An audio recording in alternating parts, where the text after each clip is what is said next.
Result out होने के बाद आपको स्क्रूटनी करना है। स्क्रूटनी क्या है, कैसे करना है, मेधा सूची कैसे तैयार किया गया है, ये सभी हम वीडियो में डिस्कस करने वाले हैं।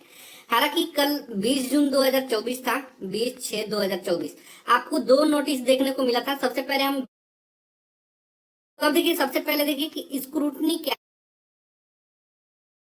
नियम लागू किया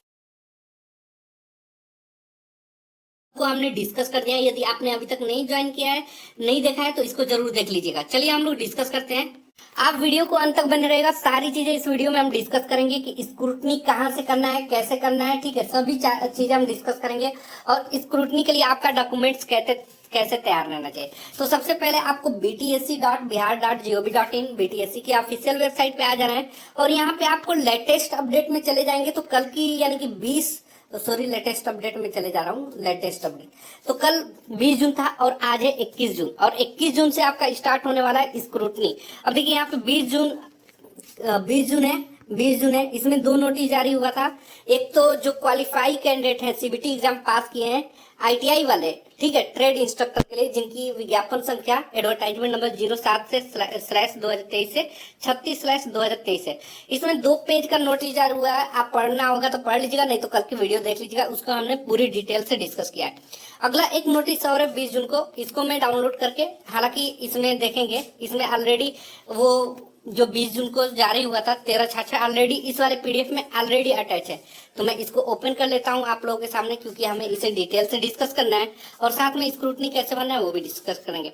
देखिए, दो विज्ञापन जो कल की जारी हुआ है 20 जून को, एक 13/67 जारी हुआ है और दूसरा जो जारी हुआ है वो 13/66 है, ठीक है, 13/66 है। अब सबसे पहले देखिए स्क्रूटनी के लिए यहाँ पे विज्ञापन संख्या 07/2023 से 14/2023 व्यवसाय अनुदेशक के विभिन्न पदों के लिए, यानी कि अब यहाँ पे जो स्क्रूटनी जारी हुआ ना, ये विज्ञापन वालों को जारी हुआ है 07, 08, ठीक है, 09, 010, 011, 012, 013, 014, ये विज्ञापन संख्या जिनका है /2023 लगा लीजिएगा। जैसे कि व्यवसाय अनुदेशक मशीनिस्ट के लिए 08/2023 ये किसके लिए है, तो व्यवसाय अनुदेशक रेफ्रिजरेशन एयर कंडीशनिंग टेक्नीशियन वालों के लिए है। 09 विज्ञापन संख्या किसका है, 09/2023, तो ये ड्राफ्टमैन मैकेनिकल वालों के लिए है। 10/2023 ये फिटर वालों के लिए है। 10/2023 ये टर्नर का है और 12/2023 मैकेनिक ट्रैक्टर का है और यहाँ पे 13/2023 मैकेनिक मोटर व्हीकल का है और 14/2023 मैकेनिक ऑटो बॉडी पेंटिंग का है। तो जो कैंडिडेट ये विज्ञापन संख्या, ये आईटीआई वालों के लिए, अभी डिग्री डिप्लोमा वालों के लिए जारी नहीं हुआ है, जब जारी होगा तो उस पर भी हम डिस्कस करेंगे। यहाँ पे देखिए, यहाँ पे 20 जून 2024 द्वारा सीबीटी टेस्ट में योग्य अभ्यर्थियों के लिए ऑनलाइन आवेदन की स्क्रूटनी के पश्चात आपत्ति प्राप्त करने के संबंध में, यानी कि जो योग्य है यानी क्वालिफाई है, उनके लिए स्क्रूटनी के पश्चात आपत्ति करने के लिए संबंध में विस्तृत, यानी कि जो आपत्ति करना है उसके संबंध में यहाँ पे जारी किया गया है आवश्यक सूचना, ठीक है, जिसका विज्ञापन संख्या जो मैंने डिस्कस दिया 07 से लेकर 14/2023 तक इनका स्क्रूटनी होना है और आपत्ति दर्ज करना है। आपत्ति दर्ज जैसे कि मान लीजिए कि आपके डॉक्यूमेंट्स में कोई भी दिक्कत थी तो उनको आप लोगों को उचित कारण बताकर सही करवाना है, फिर आपको डॉक्यूमेंट वेरिफिकेशन के लिए बुलाया जाएगा। तो ये डेट ओपन हो चुका है 21 जून 2024 से लेकर 27 जून 2024, ठीक है। इसी के अपराह्न 6 बजे तक आपत्ति प्राप्त करने हेतु निर्धारित की गई है। और ये आपत्ति, ये मैंने ऑलरेडी बता दिया, मशीनिस्ट, आरएसी वाले, draughtsman mechanical, fitter, turner, mechanic tractor, mechanic motor vehicle, mechanic auto body painting वाले ही कर सकते हैं। अब देखिए यहाँ पे दिया जा रहा है, अभ्यर्थियों को निर्देश दिया गया कि आयोग की पत्रांक 13/66 मैं कल की वीडियो में डिस्कस किया हूँ डिटेल से, और आज भी मैं इसको पूरी तरह से डिस्कस नहीं करूंगा। अगर कल की वीडियो नहीं देखे तो देख लीजिएगा, मैं मेन पॉइंट आप लोगों को इसमें बताने वाला हूँ। अब देखिए, ये 13/66 दिनांक 20 जून 2024 को विस्तृत दिशा निर्देश, यानी कि संपूर्ण यहाँ पे निर्देश दिया गया था। आलोक में आपत्ति यदि हो तो दर्ज करना सुनिश्चित करें। तो यहाँ पे जिन कैंडिडेट को आपत्ति होगी सिर्फ वही दर्ज करेंगे, जिनका आपत्ति नहीं है, जो अपने डॉक्यूमेंट्स को सही अपलोड किए हैं, किसी तरह की उसमें त्रुटि नहीं की है, तो उनके लिए स्क्रूटनी नहीं करना है। ये यदि हो तो दर्ज करना है, ठीक है, आपत्ति यदि हो तो दर्ज करना है, सबके लिए अनिवार्य नहीं है, ठीक है। हालांकि आप लोग सोचेंगे कि हमें भी करना है, क्या हमें भी करना है। अगर आपका डॉक्यूमेंट सब चीज सही है तो आपको स्क्रूटनी नहीं करना है और यानी आपत्ति दर्ज नहीं करना है, अब देखिए यहाँ पे बोला जा रहा है शेष विज्ञापनों के अंतर्गत आपत्ति दर्ज करने की तिथि अलग से निर्धारित कर आवश्यक सूचना आयोग की वेबसाइट पर प्रकाशित की जाएगी।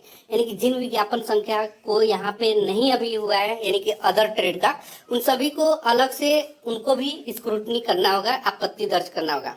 अभ्यर्थी को आदेश है कि आयोग की वेबसाइट पर सतत अनुश्रवण करते रहे, यानी कि बीटीएससी के वेबसाइट पे डेली मोड में आपको विजिट करने के लिए बोला जाए। अब यहाँ पे कुछ चीजें हैं जो कि आप लोग को गौर से सुनना है। देखिए ये 1366 मैंने कल की वीडियो में डिस्कस कर दिया है। अब यहाँ पे 07/2023 से 36/2023 व्यवसाय अनुदेशक विभिन्न पदों के लिए आवश्यक सूचना जारी हुआ है, लेकिन उसमें 15/2023, 20/2023, 21/2023, 25/2023, 29/2023 और 30/2023 को छोड़कर। अब देखिए मैं बताऊंगा आप लोग को स्क्रूटनी कैसे करना है, कहाँ से करना है ऑब्जेक्शन, वो सभी आप लोग बने रहेगा। अब ये देखिए यहाँ पे जो व्यवसाय अनुदेशक रिक्त पदों के लिए आईटीआई वालों के लिए यहाँ पे विज्ञापन संख्या देखेंगे 07 से 36/2023 को यहाँ पे एग्जाम हुआ था 7/9/2023, 9/9, 10/9, फिर 16/9, फिर 16/2/2024 एससीबीटी वालों का एग्जाम हुआ था। और इसका रिजल्ट आप लोगों को पता है 13 जून 2024 को सबका स्कोर कार्ड आ गया था। इसमें बहुत सारे कैंडिडेट क्वालिफाई हैं सीबीटी एग्जाम में, ठीक है। अब यहाँ पे देखिए कुछ ज्यादा कंडिका 3 ये सब आपको समझना है। देखिए अभ्यर्थी के दावे के अनुरूप ऑनलाइन आवेदन अपलोड किए गए प्रमाण पत्रों के आधार पर विज्ञापन के कंडिका 3 सेकेंड में अंकित प्रावधान के अनुसार मेधा क्रम में स्क्रूटनी किया गया है, ठीक है। अब ये कंडिका 3 क्या है ये समझिए। तो आपने जब फॉर्म ऑनलाइन भरा था तो आपसे डॉक्यूमेंट्स प्रमाण पत्रों को अपलोड करवाए गए थे। अब उसमें कंडिका 3 क्या है, तो देखिए कंडिका 3 में इसी को ध्यान में रख के, कंडिका 3 को ध्यान में रख के मेधा क्रम में स्क्रूटनी किया गया है। यानी मेधा क्रम क्या है वो भी समझेंगे। तो देखिए मेधा क्रम कैसे बनाए कंडिका 3 में। अब देखिए सबसे पहले आपको पता कि आपको सीबीटी एग्जाम होगा, सीबीटी में जो आप लाएंगे उसका 50% आपको जोड़े मिलेगा। उसके बाद आपने आईटीआई किया हुआ है तो आईटीआई का 20% आपको मिलेगा। आपने सीआईटीएस किया है तो सीआईटीएस का 30% मिलेगा, ठीक है। और आपके पास एक्सपीरियंस, ये संविदा वालों के लिए है, यदि एक्सपीरियंस है तो उनको भी 1 साल के 5 नंबर मिलेंगे, वो संविदा वालों के लिए। तो ये सब पे लागू नहीं होता, लेकिन आप इन चीजों में कंडिका 3 में आप मान लीजिए कि सीबीटी में आपने लाया नंबर 50 नंबर तो आपको ये इसमें मिल जाएगा 25 नंबर।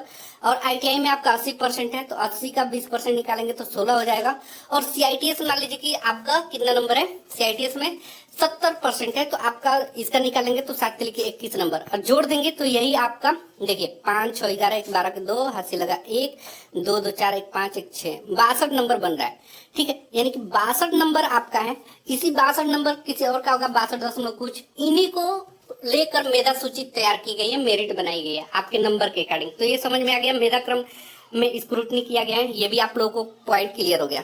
अब देखिए स्क्रूटनी किए गए अभ्यर्थियों के विवरण के उनके नाम रजिस्ट्रेशन नंबर के साथ आयोग की बीटीएससी वेबसाइट पर लिंक या लिंक पर आपत्ति दर्ज करने हैं यदि हो तो। देखिए यहाँ भी बोला जा रहा है यदि आपत्ति हो तो हेतु डाला जाएगा।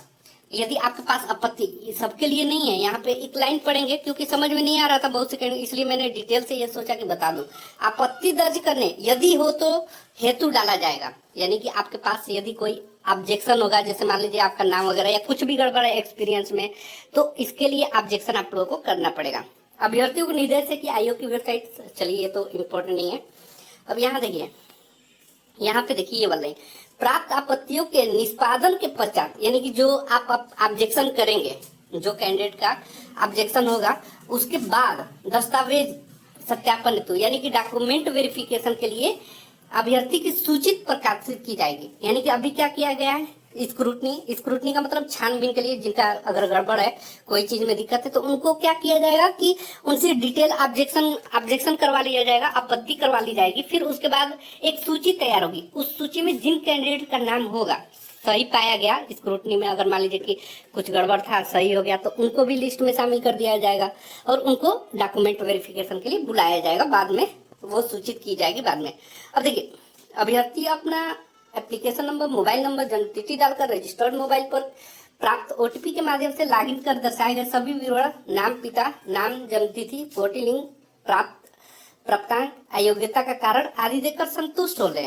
किसी प्रकार की कोई त्रुटि होने पर देखिए यहाँ पे आपका नाम है, मोबाइल नंबर, वो है या प्राप्तांक है, लिंग है या किसी भी अयोग्यता का कारण आदि देकर संतुष्ट होने के लिए बोला जा रहा है। लेकिन बोला किसी प्रकार की कोई त्रुटि है तो आपको आपत्ति करने सहित आयोग की वेबसाइट पर रेज ऑब्जेक्शन बटन पे क्लिक करके दर्ज कर सकते हैं। अब देखिए आपको रेज ऑब्जेक्शन कहाँ से मिलेगा, चलिए वो भी मैं दिखा देता हूँ। हालांकि आज 21 जून है और मैं सुबह में ये वीडियो बना रहा हूँ, आप शाम तक या दोपहर तक बीटीएससी की वेबसाइट पे ऐसे जाइएगा, मैं दिखा देता हूँ वो जगह जहाँ से आप लोग को ऑब्जेक्शन करना होगा। तो मैं यहाँ पे बीटीएससी की वेबसाइट पे आ जा रहा हूँ, यहाँ पे सर्च कर लीजिएगा जैसे मैं सर्च कर रहा हूँ। बीटीएससी मैंने सर्च कर लिया और ये वाला है बिहार टेक्निकल सर्विस कमीशन, ये बीटीएससी की वेबसाइट। अब आपको ऑब्जेक्शन करना है ना, रेज ऑब्जेक्शन। तो यहाँ देखिए अभी लेटेस्ट अपडेट में कोई ऐसा न्यूज नहीं आया है अभी, क्योंकि 20 जून वाला ही दिखाई दे रहा है, क्योंकि दोपहर या शाम तक अपडेट हो जाएगा। अब ऑब्जेक्शन करना है ना, तो यहाँ पे आपको ऑब्जेक्शन पोर्टल दिखाई देगा। यहाँ देखिए ऑब्जेक्शन पोर्टल लिखा है, इस पे आपको क्लिक करना होगा और जैसे ही लिंक एक्टिवेट हो जाएगी आपको आपत्ति करने का, वहां पे आप लोग नीचे आएंगे तो यहाँ पे आपका एडवर्टाइजमेंट नंबर दिखाई देगा। उस एडवर्टाइजमेंट नंबर के आगे आपको यहाँ पे लास्ट में रेज ऑब्जेक्शन का नंबर भी दिखाई देगा। अभी